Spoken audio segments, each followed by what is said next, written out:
ఆత్మఫలము ఏమనగా మొదటిది ప్రేమ, రెండవది సంతోషం. ప్రతి ఒక్కరికి సంతోషంగా జీవించాలి అని ఆశ ఉంది, ఆనందంగా బ్రతకాలి అనే కోరిక ఉంది.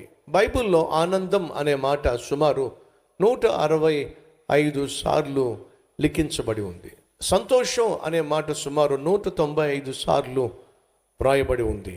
అనగా మనం అందరం కూడా ఆనందంగాను సంతోషంగా ఉండాలి అని దేవుడు కోరుతున్నాడు. ఆనందంగా సంతోషంగా ఉండాలంటే ఏం చేయాలి? మీ బైబిల్ తెరవండి. అపోస్తలుల కార్యములు 8వ అధ్యాయము. అపోస్తలుల కార్యములు 8వ అధ్యాయము 6, 7, 8 వచనాలు, 110 పేజ్ నంబర్. జన సమూహములు విని ఫిలిప్పు చేసిన సూచక క్రియలను చూచినందున అతడు చెప్పిన మాటల యందు వారు లక్ష్యముంచగా అనేకులను పట్టిన అపవిత్రాత్మలు పెద్ద కేకలు వేసి వారిని వదిలిపోయాను. అనేకులను పట్టిన అపవిత్రాత్మలు పెద్ద కేక వేసి వారిని వదిలిపోయెను. 8వ వచనము.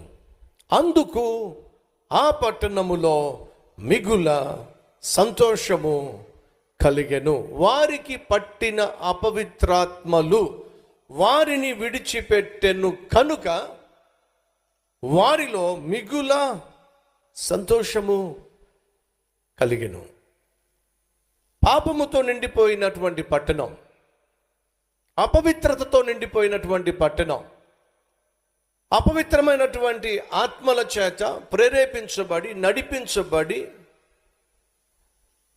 బహు దౌర్భాగ్యమైనటువంటి జీవితం జీవిస్తున్నటువంటి పట్టణం ఇప్పుడు సంతోషంతో నిండిపోయినట్టుగా బైబిల్లో మనం చూస్తున్నాం. కారణం ఏమిటి? వారు సంతోషంతో నింపబడడానికి కారణం ఏమిటంటే వారిని పట్టినటువంటి అపవిత్రాత్మలు వారిని విడిచిపెట్టి పోయెను. ఎప్పుడైతే వారిని పట్టిన అపవిత్రాత్మలు వారిని విడిచిపెట్టి వెళ్ళినో వాళ్ళు పరిశుద్ధంగా జీవించడం ప్రారంభించారు.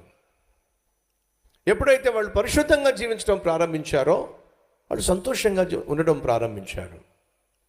ఈరోజు మనలో ఎవరైనా సంతోషంగా జీవించాలి అని ఆశపడుతున్నట్లయితే మనలో ఉన్న అపవిత్రాత్మ మనలను విడిచిపెట్టాలి. అపవిత్రాత్మ పని ఏమిటంటే మనల్ని అపవిత్రపరచటం. ఇప్పుడు మనలో అపవిత్రాత్మ ఉన్నదా లేదా తెలుసుకోవాలి అని అంటే వెరీ సింపుల్. నీ కళ్ళు అపవిత్రంగా ఉన్నాయి అనుకోండి, అపవిత్రాత్మ నీలో ఉన్నట్టే.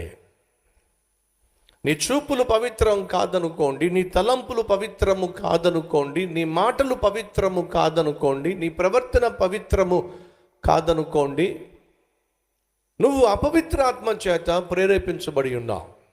అపవిత్రాత్మ యొక్క ఆధీనంలో ఉన్నావు. అర్థమవుతుందా సహోదరి సహోదరుడా? ఎలా తెలుసుకోవచ్చు నువ్వు అపవిత్రాత్మ చేత నింపబడ్డావో లేక అపవిత్రాత్మ చేత నడిపించబడుతున్నావో లేక పరిశుద్ధాత్మ చేత నడిపింపబడుతున్నావో ఎలా తెలుస్తుంది నీకు? నువ్వు పరిశుద్ధంగా జీవిస్తున్నట్లయితే పరిశుద్ధాత్మ చేత నడిపించబడుతున్నావు. నువ్వు అపవిత్రంగా జీవిస్తున్నట్లయితే నువ్వు అపవిత్రాత్మ చేత నడిపించబడుతున్నావు. అపవిత్రాత్మ చేత నడిపించబడేవారు అపవిత్రమైనటువంటి పనులు చేస్తారు. ఆ అపవిత్రమైన పనులు చేసేటటువంటి వాళ్ళు